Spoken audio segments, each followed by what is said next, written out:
Bien, bienvenue à tous ceux qui vont se joindre à nous par Internet, soit sur le site pourchrist.com ou sur YouTube.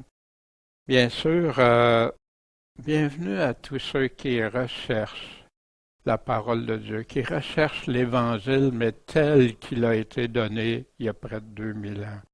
Et c'est à sa parole qu'on s'attache, fait que soyez les bienvenus. Puis ça se peut que vous entendiez des choses des fois qui vous font sursauter, mais examinez la parole. La parole va vous répondre clairement par l'Esprit Saint de Dieu qui nous guide. Bien, ce matin, nous sommes rendus dans cette deuxième lettre que Paul a écrite aux Corinthiens, au chapitre 7. Et dans ce chapitre, il y a une phrase que Paul nous laisse ici. Car la tristesse qui est selon Dieu produit une repentance à salut et dont on ne se repent jamais, au lieu que la tristesse du monde produit la mort. Et on va voir ça plus en détail, bien sûr, puis toujours en regardant les paroles, en se posant les questions, qui parle, qui le dit, de quoi il est en train de parler, à quel moment, comment il le fait, pourquoi, puis s'il y a un lieu ou un endroit, puis combien. Nos questions clés qui nous aident à bien comprendre ce que la parole de Dieu nous a laissé. Rappelons-nous, au chapitre 6, Paul nous a donné des enseignements. Paul supplie puis avertit les chrétiens de ne pas recevoir la grâce de Dieu en vain, pour rien, de s'assurer qu'on en est digne en se réconciliant avec Dieu, en croissant, en grandissant, puis en persévérant. Pas l'avoir reçu en vain, mais au contraire, comme Dieu veut qu'on la conserve. Paul leur dit, voici le temps favorable. C'est le bon temps, le vrai temps. Je t'ai exaucé au temps favorable, je t'ai secouru au jour du salut. Voici maintenant le temps favorable, voici maintenant le jour du salut.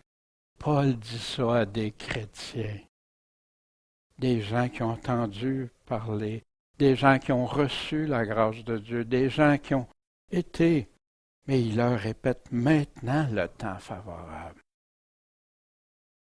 Paul leur a tout dit avec simplicité et sincérité de la part de Dieu. Pas rien de trompeur, pas falsifier la parole, pas d'artifice, pas rien dans la simplicité de Christ. Puis Paul, pour répondre à l'amour que Paul démontrait aux Corinthiens, il leur demande d'être réciproques. Et il leur dit, si vous êtes le temple du Saint-Esprit, que tu ne peux pas être uni sous le même joug. Tu ne peux pas être avec ceux qui ne vivent pas selon les critères de sanctification. Et donc Paul nous pose 5 questions.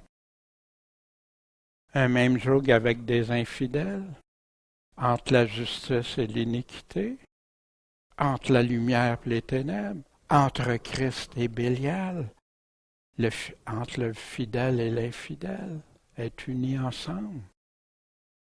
Non, puis dans l'Église de Corinthe, on sait qu'il y en a qui sont infidèles. On va les revoir.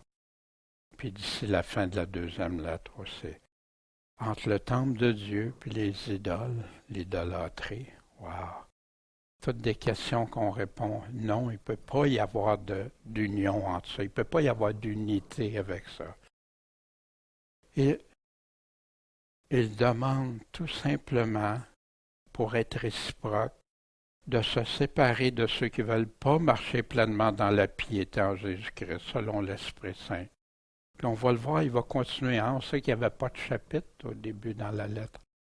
Ça nous aide à se repérer, mais on va voir ça. On va laisser le soin à Éric de nous lire ce beau chapitre 7 encore, très édifiant. Ayant donc, bien-aimés, de telles promesses, Purifions-nous de toute souillure de la chair et de l'esprit, achevant notre sanctification dans la crainte de Dieu. Recevez-nous, nous n'avons fait tort à personne, nous n'avons nui à personne, nous n'avons trompé personne. Je ne dis pas cela pour vous condamner, car j'ai déjà dit que vous êtes dans nos cœurs pour mourir ensemble et pour vivre ensemble. J'ai une grande assurance avec vous. J'ai grand sujet de me glorifier de vous. Je suis rempli de consolation. Je suis comblé de joie dans toutes nos afflictions. Car lorsque nous sommes arrivés en Macédoine, notre chair n'a eu aucun repos.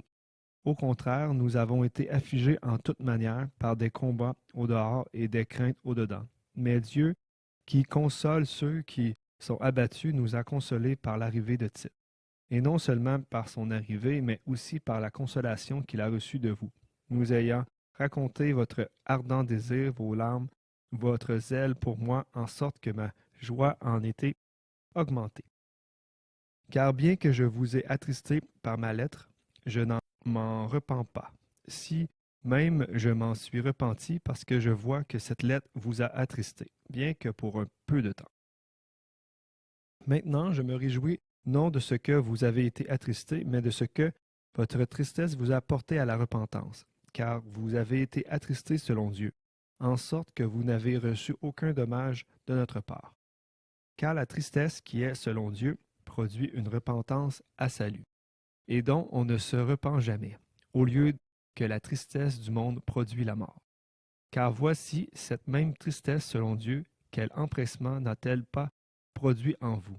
Quelle excuse, quelle indignation, quelle crainte, quel désir, quel zèle, quelle punition.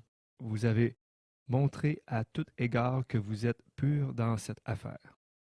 Ainsi, lorsque je vous ai écrit, ce n'a pas été à cause de celui qui a fait l'injure, ni à cause de celui qui elle a été faite, mais pour vous faire connaître notre zèle pour vous devant Dieu.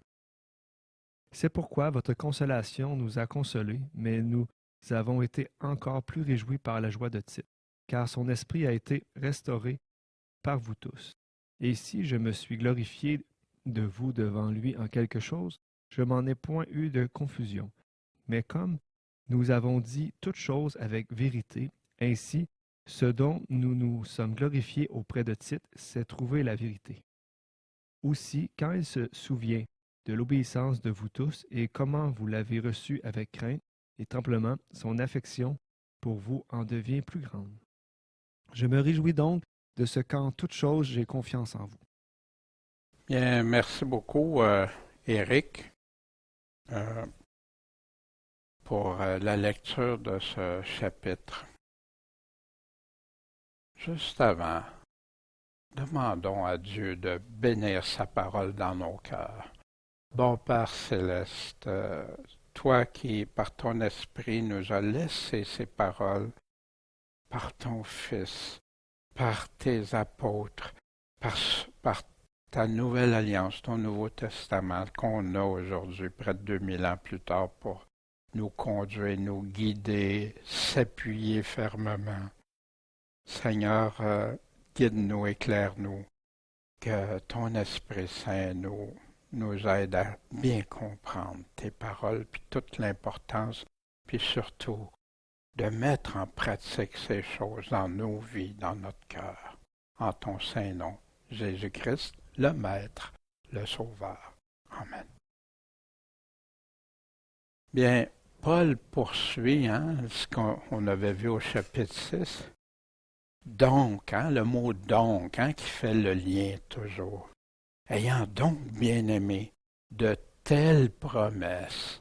On avait vu, Paul nous avait donné dans les chapitres précédents, qu'est-ce qui nous attend, qu'est-ce qui attend le chrétien fidèle au Seigneur, puis de ne pas regarder aux choses visibles, aux invisibles, puis à cette nouvelle demeure éternelle dans les cieux.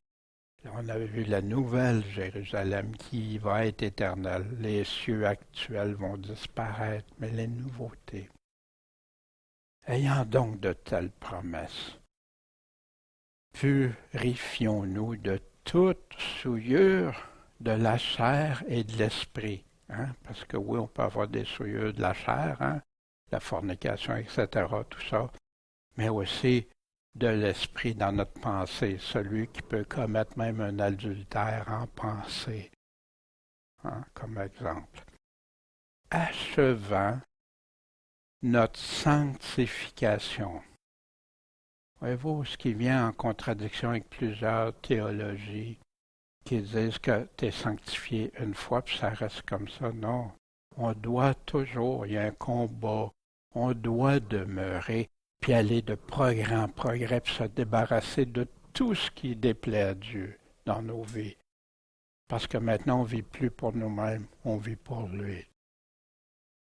Achevant notre sanctification, comment? Dans la crainte de Dieu. Il y en a qui disent qu'on n'a plus aucune crainte. On va voir deux passages en particulier qui en parlent de ça. Mais la crainte de Dieu qui n'est plus dans les églises, qui fait qu'on a un évangile moderne, que les gens croient qu'ils peuvent venir à Jésus sans s'engager, juste à faire quelques prières, sans pardonner, sans vivre, sans changer de vie, sans... Et tout ça. Mais ici, ce que Paul dit, Paul n'a jamais prêché un évangile sans engagement.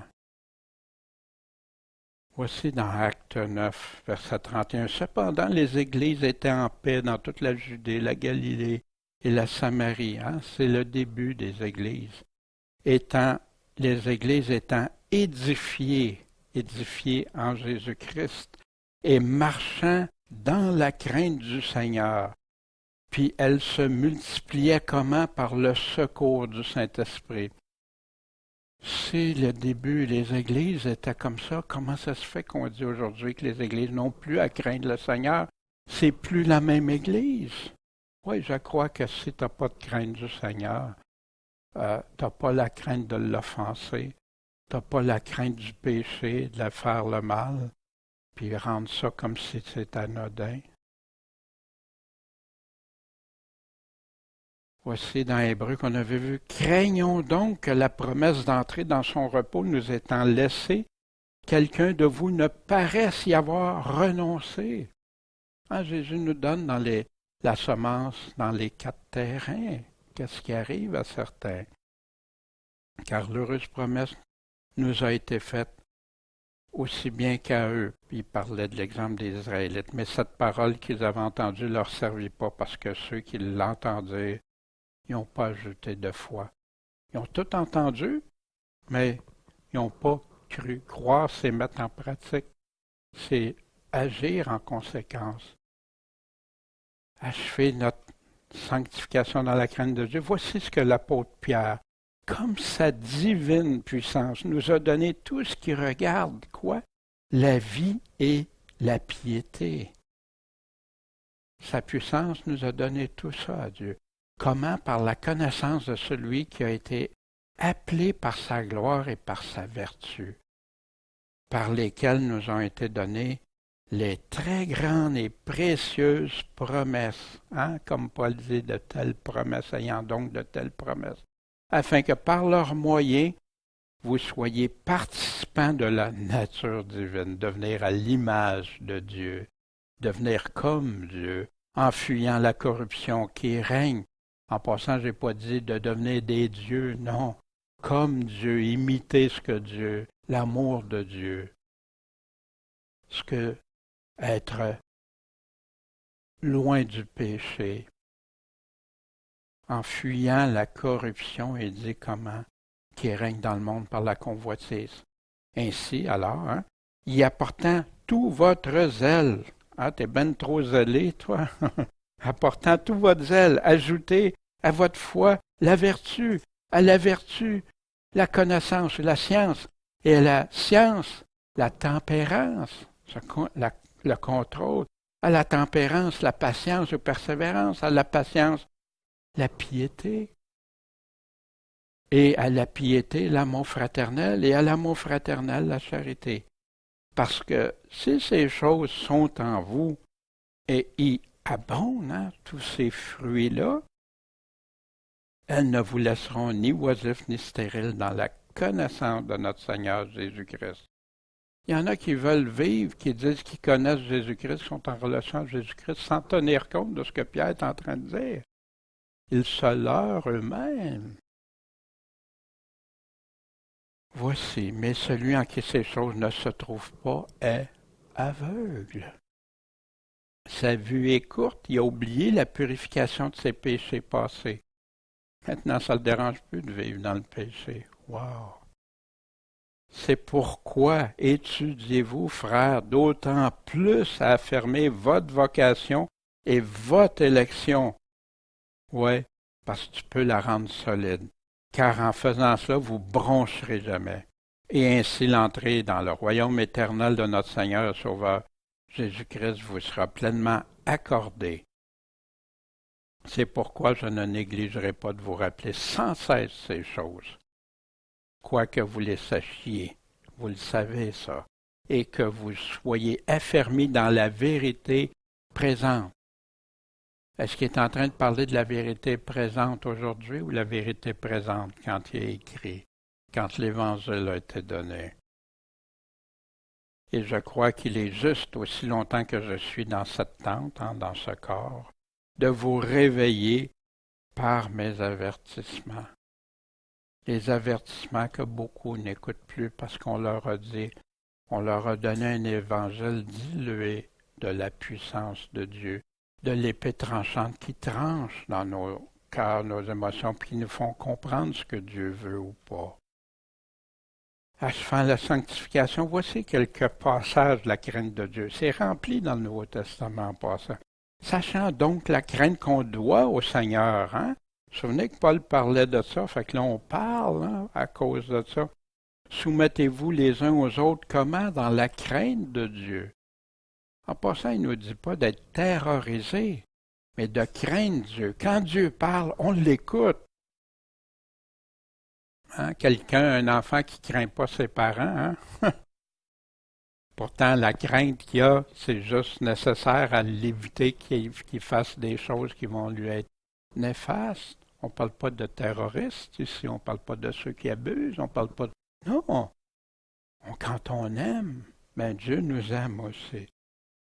Et si vous invoquez votre Père, hein, que Pierre dit dans 1 Pierre 1,17, celui qui, sans faire exception de personne, ça veut dire ni toi, ni moi, ni personne va pouvoir être des chouchous ou des privilégiés.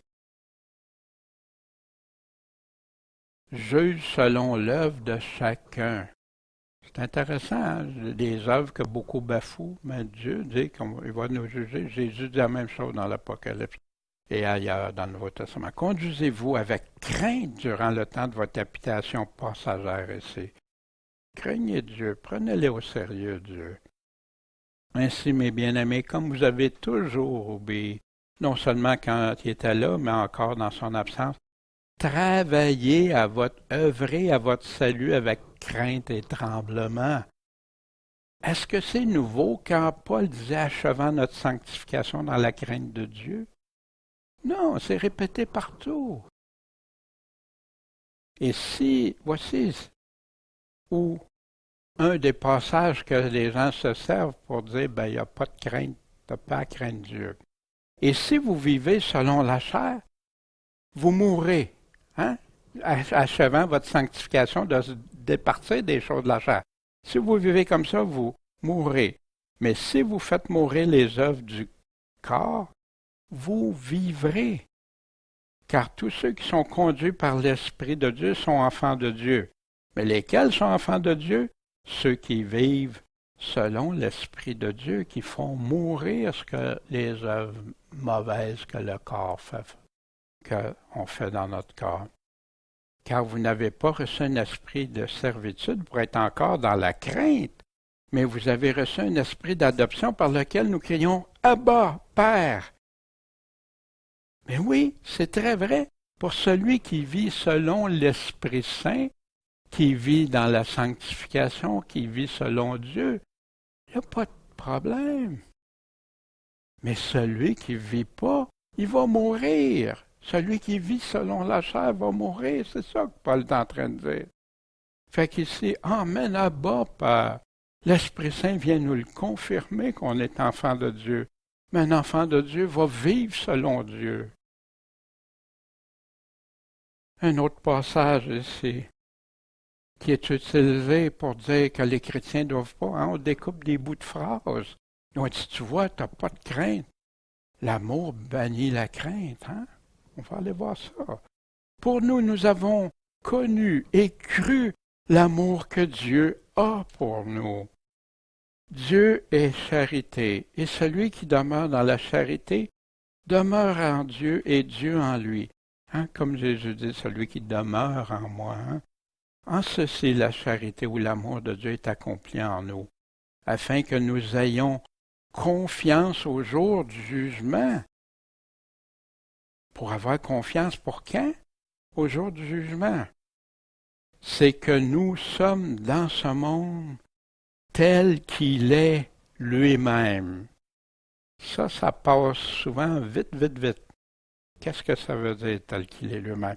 Il n'y a pas de crainte dans la charité, mais la parfaite charité, le parfait amour bannit la crainte, car la crainte renferme une punition et celui qui craint n'est pas parfait dans la charité. Fait que donc, si tu veux avoir cette sans crainte, il faut que tu aies l'amour parfait, l'amour accompli. C'est ça qu'il est en train de dire. Pour être en confiance au jour du jugement. Celui qui obéit, celui qui aime, celui qui aime comme Dieu demande d'aimer. Il n'y a pas à avoir la crainte de la punition au jour du jugement. Parce qu'il obéit à Dieu, il met en pratique ce que Dieu dit. Il va obtenir les promesses s'il tient compte des avertissements de Dieu au travers de tout ça. Pour nous, nous l'aimons parce qu'il nous a aimés le premier. Si quelqu'un dit « j'aime Dieu » et qu'il haïsse son frère, c'est un menteur. Vous savez que dans beaucoup d'églises, il y a plein de gens qui n'ont pas pardonné à d'autres, alors que Dieu dit qu'on va être pardonné comme on pardonne. Peux-tu obtenir la grâce de Dieu sans pardonner? Celui qui n'aime pas son frère qu'il voit, comment peut-il aimer ce Dieu qui ne voit pas? Et nous tenons ce commandement de lui, que celui qui aime Dieu aime aussi son frère. Un commandement du Seigneur. Est-ce qu'il est en train de dire ça, l'apôtre, à ceux qui ne vivent pas tels que Jésus-Christ ou qui vivent tels que Jésus-Christ? C'est quoi vivre tel que Jésus-Christ? Voici aux Thessaloniciens ce que Paul dit. Dieu, en effet, ne nous a pas appelés à la souillure.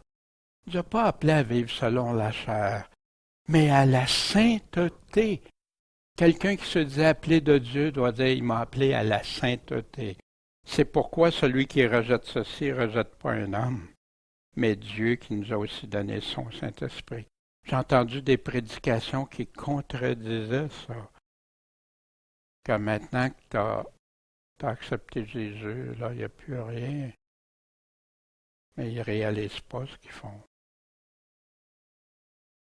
Voici à Timothée, pasteur des pasteurs, dans sa première lettre. Si quelqu'un enseigne autrement et ne s'attache pas aux salutaires paroles de notre Seigneur Jésus-Christ, c'est le grave problème d'aujourd'hui dans les assemblées modernes, c'est qu'ils ne restent pas attachés juste à ce que Jésus a dit, puis ses apôtres, ils remplissent tout ça avec toutes sortes d'opinions. Des fois, j'entends un passage, puis blabla pendant 3/4 d'heure, puis là, ça a été partout, puis quand tu regardes après, mais ça ne veut même plus dire ce que ça disait au départ. Quelle tristesse! Il dit, elle reste attachée aux paroles salutaires et à la doctrine qui est comment? Selon la piété, selon la sanctification. Il est enflé d'orgueil, il ne sait rien, mais il y a la maladie des contestations, des disputes de mots. T'en vois plein dans des livres de théologie qui parlent contre ça puis ça. Non, dis ce que Jésus dit, tu n'auras pas de problème.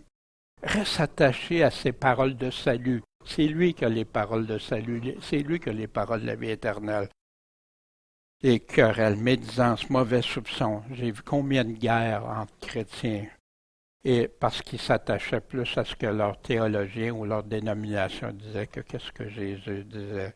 Et les vaines discussions de gens qui ont l'esprit corrompu par ces autres choses-là, qui sont privés de la vérité, puis qui regardent la piété comme une source de gain. Hey, on va pouvoir faire des gains avec ça. Sépare-toi de ces gens-là. Puis il continue. Or, c'est un grand gain que la piété avec le contentement d'esprit. Fait que Paul n'est pas en train de parler contre la piété. Au contraire, il la positionne. Il met l'importance. Voici ce qui est dit, disait au chapitre 7, car l'exercice corporel est utile à peu de choses, mais la piété est utile à toutes choses. Pourquoi? Parce la piété a les promesses de la vie présente et celle qui est à venir, la vie éternelle. Wow, c'est assez particulier, hein? Moi, on me disait que la piété, ceux qui veulent être des légalistes et tout ça, qui veulent vivre selon Jésus-Christ, trop à la lettre, là, hein? Trop zélé, trop bouillant. Mais toi, ô homme de Dieu, fuis ces choses, recherche quoi? La justice, la piété, la foi, la charité, la patience et la douceur. Ben oui. Puis la douceur, en passant, Moïse était un homme de douceur, hein? Puis pourtant, il a parlé clairement. Oui, il n'était pas en train d'attaquer tout le monde, mais quand il parlait, c'était ferme, clair, direct, comme Jésus, comme les apôtres. À ceux qui ne vivent pas tels que Jésus, voici à Timothée 2e lettre, chapitre 3, verset 5. Il parle de ceux qui ont l'apparence de la piété, mais qui ont renié la force de l'Évangile. L'Évangile, c'est la puissance de Dieu. Éloigne-toi aussi de ces gens-là. Paul, serviteur apôtre de Jésus-Christ, pour la foi des élus de Dieu et pour la connaissance de la vérité qui est, selon quoi? La piété. Je sais qu'on connaît ces choses-là, mais c'est pas pour rien que c'est répété, c'est pour qu'on grave ça dans nos cœurs, notre pensée, nos actions, puis à résister avec toutes les tentations de ceux qui viennent dire, ben non, t'es pas obligé, tu mourras pas si tu fais pas tout ce que le Seigneur te demande. Alors que Jésus a dit d'aller prêcher tout ce que je vous ai commandé et apprendre à les garder. Beaucoup sont en train de mépriser les paroles de Jésus. Ils sont obligés de faire contredire même ce que Jésus a affirmé clairement qu'un enfant peut comprendre, mais que la théologie vient tout embrouiller. Pourtant, la théologie, c'est pas toujours mauvais. Il y en a qui ont fait des bonnes recherches, qui ont resté attachés au texte. Amen. Mais j'ai remarqué dans ce que j'étudiais dans différentes théologies, il y a toujours des points où ils s'égarent, qui emmènent ça ailleurs, puis c'est plus dans les paroles de Jésus. Elle, la grâce, nous enseigne à renoncer à l'impiété. Vivez dans la sanctification, aux convoitises mondaines et à vivre dans ce présent siècle, dans la tempérance, dans la justice et dans la piété. Vivons dans la sanctification, c'est ça que l'Évangile. Jésus n'a jamais promis à ceux qui ne vivraient pas dans la sanctification le salut éternel. Mes brebis entendent ma voix et me suivent. Puis là, il va protéger. Ils entendent sa parole, puis mettre en pratique, suivre Jésus coûte que coûte. Puisque donc toutes ces choses doivent se dissoudre, hein? Pierre parle aux fins des temps. Quel ne devez-vous pas être par la sainteté de votre conduite et votre piété? Est-ce qu'il y a quelque chose de compliqué là-dedans? Comment on peut réussir à atténuer ça? C'est juste quelques exemples qu'on prend parce que c'est rempli. Or, tous ceux qui veulent vivre selon la piété en Jésus-Christ seront persécutés. Tous les chrétiens qui disent, ben moi c'est Jésus, puis je vais vivre, ben ils vont être persécutés par d'autres chrétiens qui n'aiment pas ça. C'est dérangeant pour eux. J'ai fait une rencontre cette semaine encore, une personne que je voyais, tu sais, à 3 reprises, il m'a recroisé. Chrétien d'une assemblée, tu sais, puis là, je voyais, mais là, la 3e fois, il est arrivé face à face encore, puis « Ah, bonjour, ouais, comment ça va? » puis tout ça. Mais je ressentais ce qu'il vivait parce que on prêche. Non, il faut vivre selon le Seigneur. C'est important, dis pas à quelqu'un qui est sauvé s'il ne vit pas selon le Seigneur.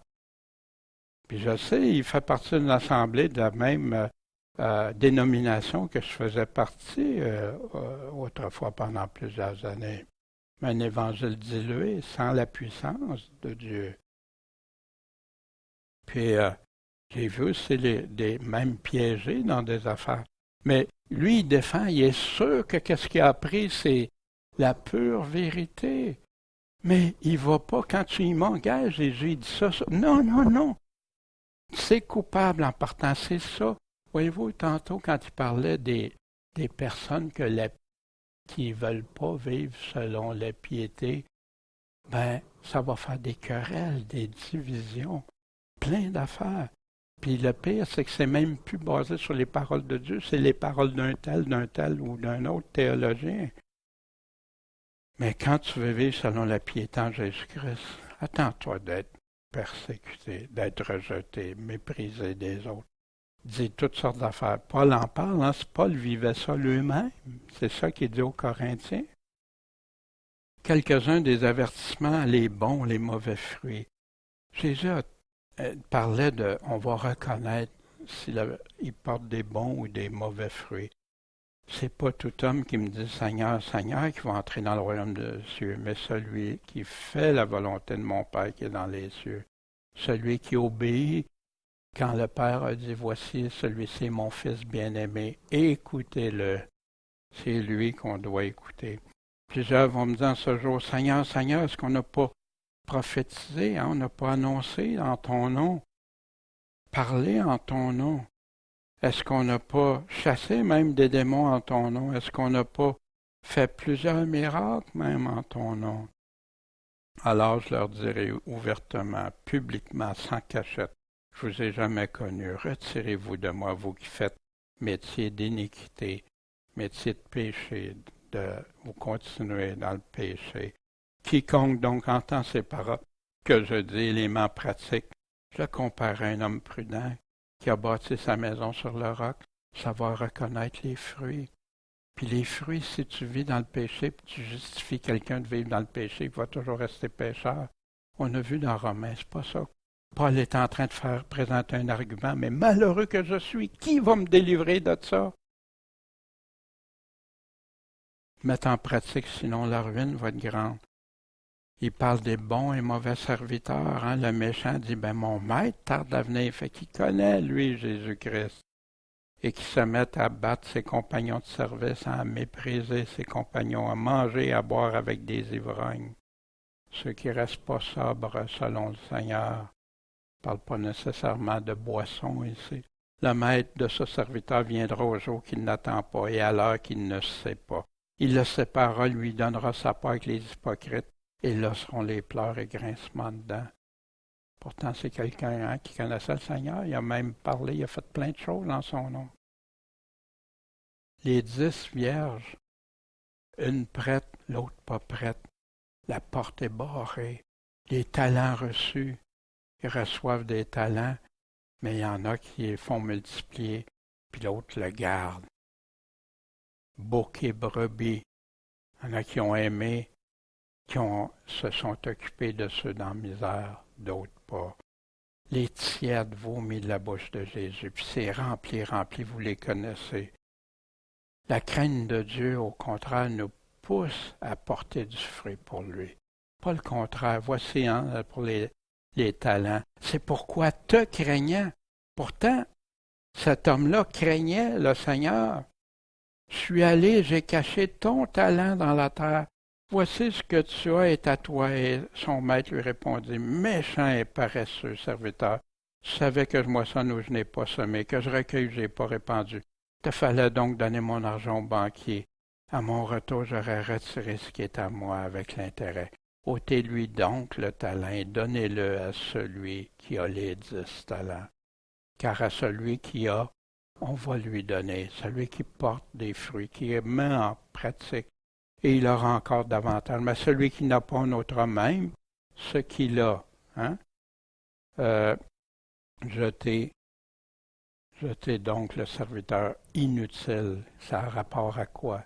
qui ne sert pas, qui ne suit pas ce que Dieu dit, dans les ténèbres du dehors-là, vont être les pleurs et grincements dedans. Or, quand le Fils de l'homme viendra dans sa gloire avec tous ses saints anges, alors il s'assiera sur le trône de sa gloire. Puis là, il va nous parler des boucs et brebis. Souvenez, la semaine dernière, sortez, séparez-vous, touchez pas à ce qui est un peu, je vous recevrai. Un même jour avec les infidèles, y a-t-il quelque chose de commun entre la justice, l'iniquité, entre la lumière, les ténèbres, entre Christ et Bélial, entre le fidèle, l'infidèle, entre le temple de Dieu, les idoles? Toutes ces 5 questions que Paul posait, qu'il y avait seulement une réponse à chacune. Non. Fait que comment est-ce qu'il y en a qui disent qu'ils sont à Jésus-Christ et qui vivent en disant oui à certaines des questions? Avec de telles promesses, purifions-nous de toute souillure de la chair et de l'esprit, achevant notre sanctification dans la crainte de Dieu. C'est ça le message de Paul. Le chapitre 7, on y revient au verset 2. Recevez-nous. Nous n'avons fait tort à personne, à qui on a nui. On a trompé personne. Non, Paul, hein? Ils n'ont pas falsifié la parole. Ils n'ont pas rien fait d'artificieux. Recevez-nous. Hein, Paul le disait, notre bouche est ouverte pour vous, Corinthiens. Notre cœur s'est élargi. Vous n'êtes pas l'étroit au-dedans de nous, mais vos entrailles à vous se sont rétrécies. C'est là que Paul dit, rendez-nous l'appareil, puis il nous demande de vivre dans la sanctification, dans la crainte de Dieu, en retour. Parce que Paul sait très bien aussi que s'ils vivent comme ça, ils vont revenir à ce que Paul dit vrai, que c'est l'amour de Dieu. Voici, recevoir, recevez-nous. Celui qui vous reçoit, me reçoit. Celui qui me reçoit, reçoit celui qui m'a envoyé. Puis dans le cas ici de Paul et de ses compagnons, etc., ils vivaient strictement selon la parole de Dieu. Fait que quand ils le recevaient, Paul ou Tite ou d'autres, c'était comme ils recevaient le Seigneur. Quand on reçoit le Seigneur, c'est qu'on reçoit le Père. Et quant à moi, je dépenserai très volontiers. Je me dépenserai entièrement moi-même pour vos âmes, qui dit aux Corinthiens. Dussé-je, en vous aimant toujours plus, être toujours moins aimé. Oui, parce que quand tu dis la vérité, il y en a qui t'aiment de moins en moins. Paul dit ailleurs, est-ce que je suis devenu votre ennemi? Dites-vous que je vous ai pas été à charge, on va voir ça bientôt au chapitre 12, pour l'aspect monétaire. C'est qu'étant un homme artificieux, je vous ai pris par ruse. Fait qu'il y en a qui pensaient d'un Corinthien que Paul faisait des manigances pour obtenir de l'argent. Wow! Chez les Corinthiens, il y avait de graves problèmes. Puis il y en a qui étaient très fidèles, puis il y en a qui n'étaient pas fidèles. Puis Paul est en train de leur dire, séparez, repentez-vous, séparez-vous. Mais ai-je tiré profit de vous par quelqu'un de ceux que je vous ai envoyés? Vous dites ça, mais j'ai reçu de l'argent, il a travaillé jour et nuit, Paul. Puis c'était pour les tromper. Voyez-vous, il y en a qui étaient vraiment tordus, là. Je ne dis pas cela pour vous condamner, parce que j'ai déjà dit que vous êtes dans nos cœurs pour mourir ensemble et pour vivre ensemble. Paul était déterminé. Il voulait leur salut, il voulait tout, il voulait qu'ils se réconcilient avec Dieu. Puis Paul avait été l'auteur par Dieu de créer l'Église de Corinthe. C'est quoi qu'il est en train de dire quand il dit « Je ne vous dis pas cela pour vous condamner », il est très précis, Recevez-nous, recevez-nous. C'est de ça qui est le contexte qu'il est en train de dire.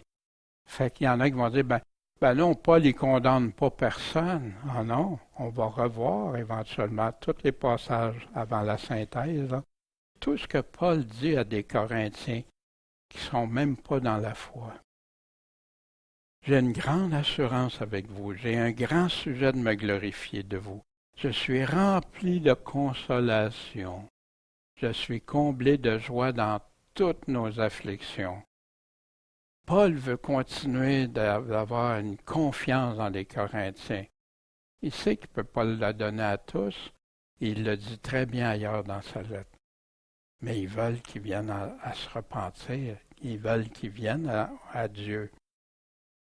Fait qu'il n'est pas en train de dire qu'il y a une pleine assurance que tous vont être sauvés. C'est pas ça qu'il est en train de dire, comme certains ont interprété.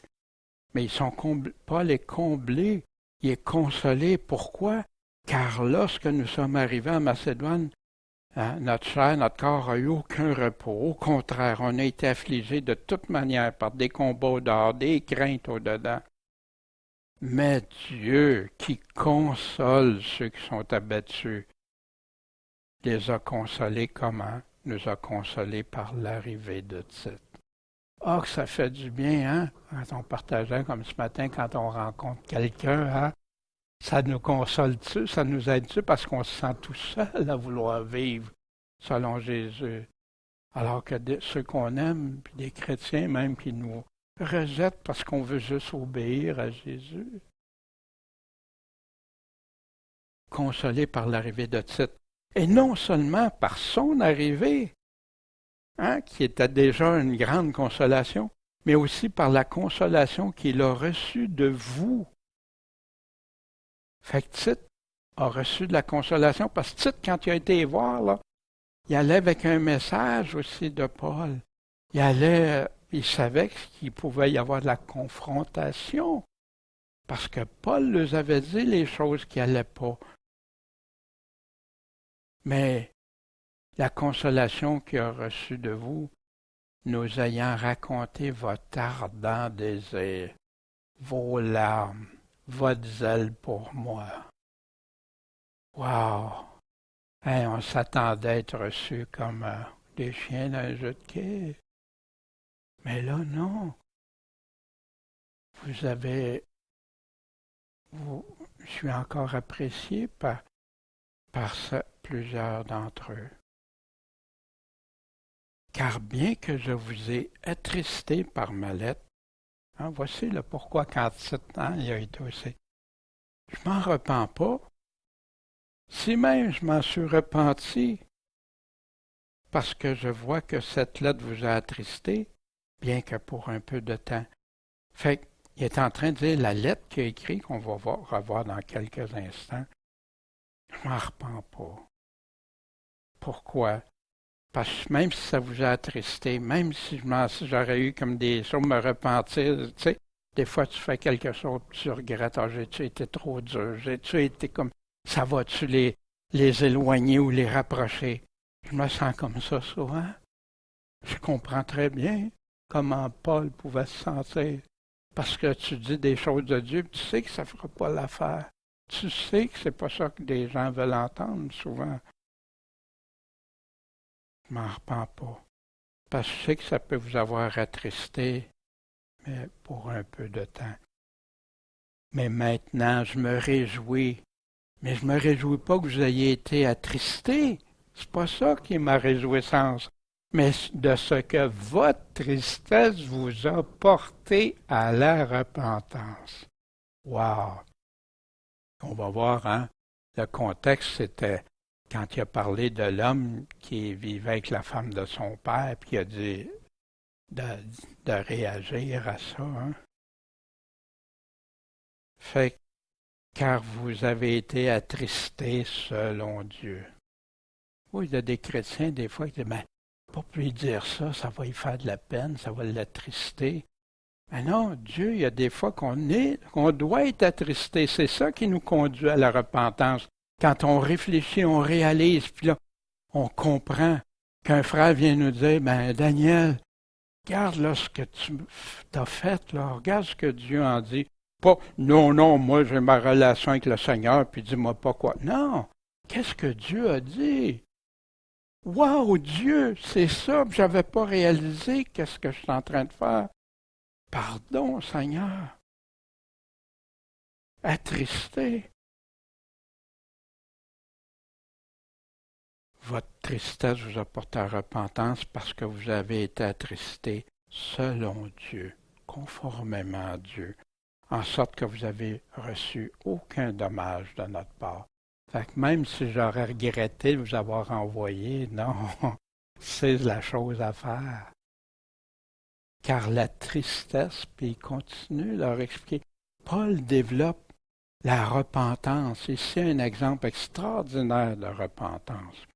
Car la tristesse qui est selon Dieu produit une repentance, mais une repentance à salut, dont on ne se repent jamais. Jamais tu vas regretter de t'être repenti selon Dieu.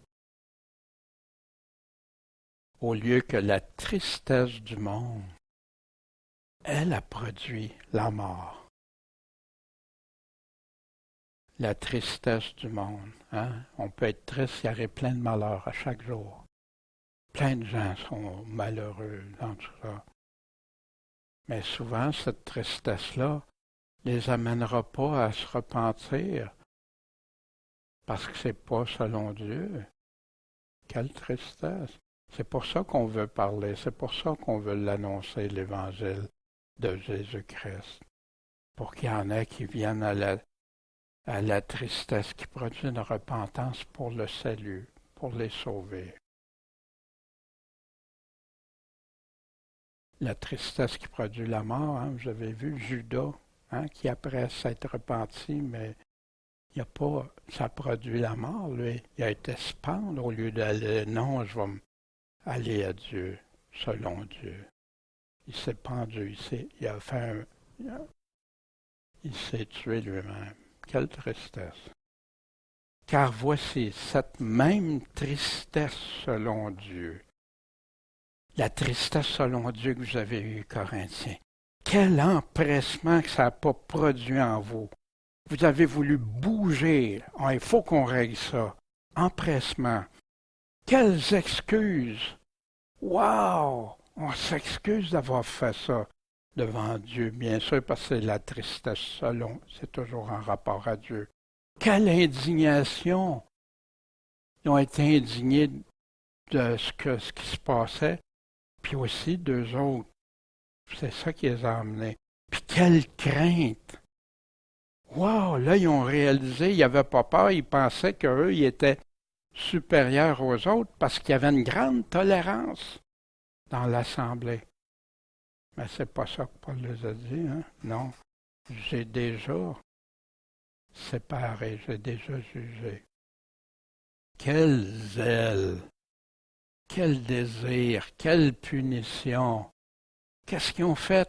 Ils ont agi. C'est ça. On a pris tout le portrait, toute la situation, puis voici, on fait. Paul nous a réveillés, puis on va agir. Fait qu'imaginez Paul pourquoi il était réjoui aussi, quand il savait que c'était amené pour amener la perte, la perdition de plusieurs. Vous avez montré à tous égards que vous êtes purs. Fait, mais dans quoi? Dans cette affaire. Paul précise, prend le temps de préciser. Parce qu'il n'a pas dit aux Corinthiens qu'il était pur dans tout. Non, mais dans cette affaire-là, vous êtes purs. Hein, cette affaire que dans 2 Corinthiens 2, on l'avait au chapitre, que si quelqu'un a causé de la tristesse, c'est pas moi seul qui a attristé. Mais c'est vous tous en quelque mesure, pour pas exagérer. Il suffit pour un tel homme d'avoir été châtié par le plus grand nombre. Pas tous, hein. En passant, c'est pour ça qu'on sait que c'est pas toute l'Église, mais par le plus grand nombre, la majorité, de sorte que vous devez plutôt lui pardonner et de le consoler, de peur qu'il soit accablé par une trop grande tristesse. Maintenant qu'il a été châtié, maintenant qu'il s'est repenti, maintenant qu'il a changé,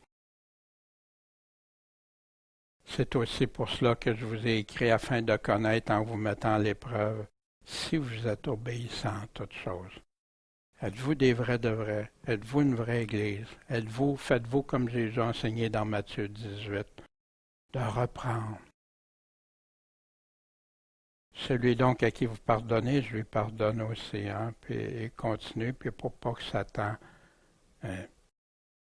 La tristesse selon Dieu, puis la tristesse selon le monde. La tristesse selon Dieu, ça conduit vers les promesses.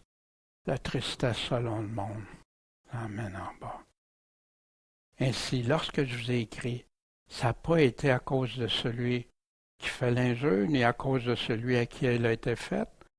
C'est pas celui qui vivait avec la femme de son père, c'est pas à cause du père, mais pour vous faire connaître notre zèle pour vous devant Dieu. Vous, ça, connaître votre obéissance, puis vous autres vous faire connaître notre zèle pour Dieu. Pas pour la tolérance, pas pour ça, non. C'est Dieu qui compte, c'est Dieu en premier. On aimera Dieu de tout notre cœur, notre âme, notre pensée. Puis après, notre prochain, mais pas de tout notre cœur, notre âme, notre pensée, comme Dieu. Non, mais comme nous-mêmes. Mais c'est pourquoi votre consolation nous a consolés. Mais nous avons été encore plus réjouis par la joie de Tite, car son esprit a été restauré par vous tous. Imaginez Tite, comment il devait se sentir quand Paul lui a dit « Tite, va voir les Corinthiens.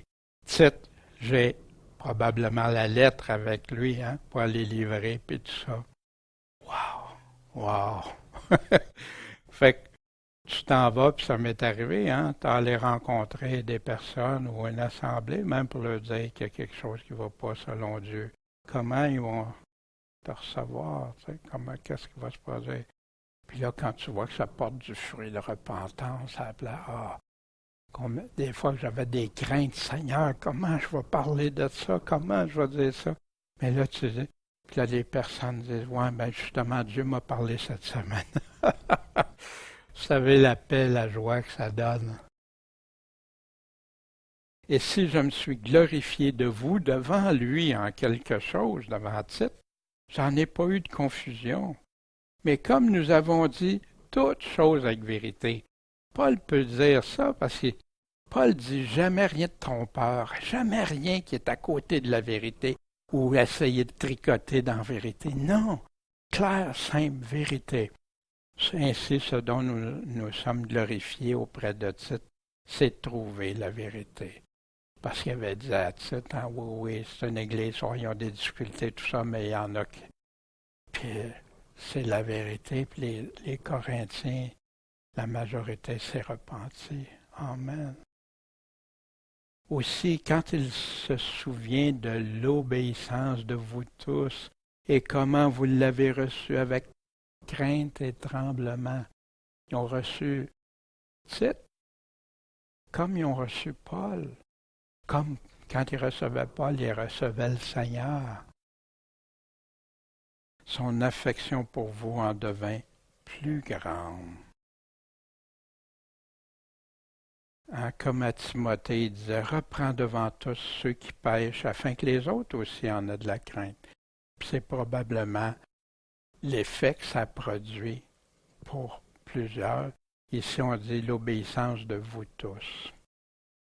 Fait que, est-ce qu'avec plus grand nombre, vous tous? Je crois qu'on va avoir la réponse à ça dans la suite des lettres, de la lettre. Je me réjouis donc de ce qu'en toute chose, j'ai confiance en vous.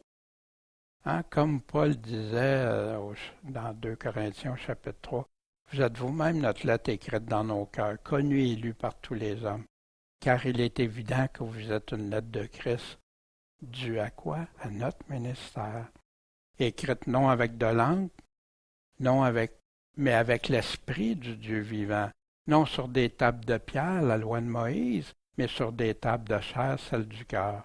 Or, c'est par Christ que nous avons une telle confiance devant Dieu. Avec la confiance toujours en Jésus-Christ. Puis Paul souhaite de tout cœur qu'il soit réconcilié.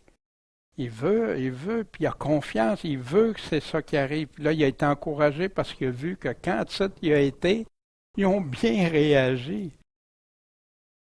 Ce que Paul nous enseigne ce matin. Les grandes promesses sont accompagnées d'avertissements. Des avertissements de vivre dans la sanctification, dans la crainte de Dieu. Pas un évangile dilué que moi, mon cœur me dit de faire ça. Ou moi, l'Esprit Saint me dit quelque chose, mais c'est pas ça que l'Esprit Saint a fait écrire.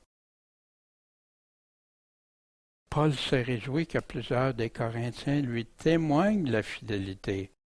Mais tous, c'est pas tous qui lui font confiance. On va voir ça dans les chapitres à venir.